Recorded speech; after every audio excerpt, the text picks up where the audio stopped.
Hello everyone, সবাই কেমন আছো? আশা করছি সবাই ভালো আছো, আমিও ভালো আছি। তো দেখতেই পাচ্ছ এদিকে রেডি হয়ে পড়েছি, যাব হচ্ছে সামনের পাশের বাড়ি। আজকে গৃহপ্রবেশের নিমন্ত্রণ আছে, তো সেটাই রক্ষা করতে যাচ্ছি। আর এদিকে তনু আর নয়নসোনাও রেডি হয়ে পড়েছে।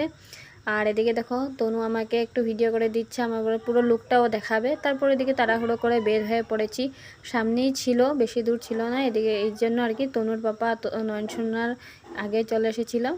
তারপরে এদিকে আমরাও চলে এসেছি। তো প্রথমে এসে ঠাকুরকে প্রণাম করে নিয়েছি। আজকে শুভ অক্ষয় তৃতীয়া উপলক্ষে পুজো হয়েছিল দুপুরবেলা। তো দুপুরবেলা আর কি পুজো হয়েছিল, তো তখন তার আসা হয়নি, এখন রাত্র করে আর কি এসেছি। আর এদিকে দেখো কীর্তন হচ্ছে এখন রাত্রবেলা। আমাদের রাত্রবেলায় নিমন্ত্রণ ছিল, কিন্তু আশেপাশের মানুষ আর কি আয়োজন করে দিয়েছিল, তো সেই জন্য আর কি দুপুরবেলা কেউ কেউ গিয়েছিল। তো আমি তো যাইনি, আমার যেহেতু বাচ্চা আছে ওদেরকে আর কি দেখতে হয়, ওদের সাথে থাকতে হয়, এই জন্য আমার সম্ভব হয়ে ওঠে না যাওয়াটা। তারপরে এদিকে নয়নসোনা হারমোনিয়াম দেখে আর পারছে না, ও ভাবছে যে এবার হারমোনিয়াম বাজিয়ে ও নিজেই কীর্তন করে নেবে।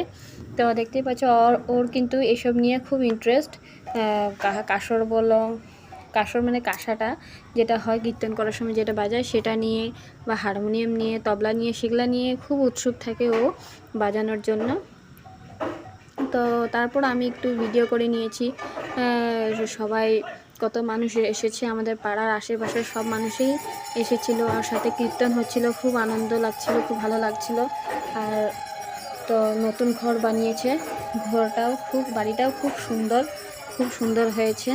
আর প্রথমে ঢুকতে তো ঠাকুর ঘর তোমাদেরকে দেখিয়েছিলাম। তারপর কীর্তনের এখানে বসার পর কীর্তন অল্প শোনার পর চলে আসলাম আমরা প্রসাদ নিতে। প্রসাদে আছে খিচুড়ি, তরকারি আর আচার, আর তার সাথে রয়েছে পায়েস। তো এখন তো শুধু খিচুড়ি আর তরকারি আর আচার দিয়েছে, তো এগুলো আগে খেয়ে নিই, তারপর আর কি লাস্টে মিষ্টান্নটা দেবে। তো দেখতে দেখতে আমাদের খাওয়া প্রায় শেষ হয়ে গেছে, তো পায়েসও দেওয়া হয়ে গেছে। তো এদিকে খাওয়ার পর এদিকে চলে আসলাম একটু পান খেতে। পানের থালা দেখলে আর পান না খেয়ে থাকতে পারি না, তো একটু পান খেয়ে নিচ্ছি। আর এদিকে আমার দুই দুষ্টুকে দেখতে পাচ্ছ, খালি দৌড়াদৌড়ি খেলাখেলি করতে থাকে। তো এদিকে আমি প্রসাদ খেয়ে অল্প বসেছি, আর এদিকে ওনাদের কীর্তন প্রায় শেষ হয়ে গেছে। একটু বাড়ির চারিদিকে ঘুরে ঘুরে আর কি নাম কীর্তন করছে। তো আমার ভিডিওটা কেমন লেগেছে কমেন্ট করে জানিও। Tata, bye bye.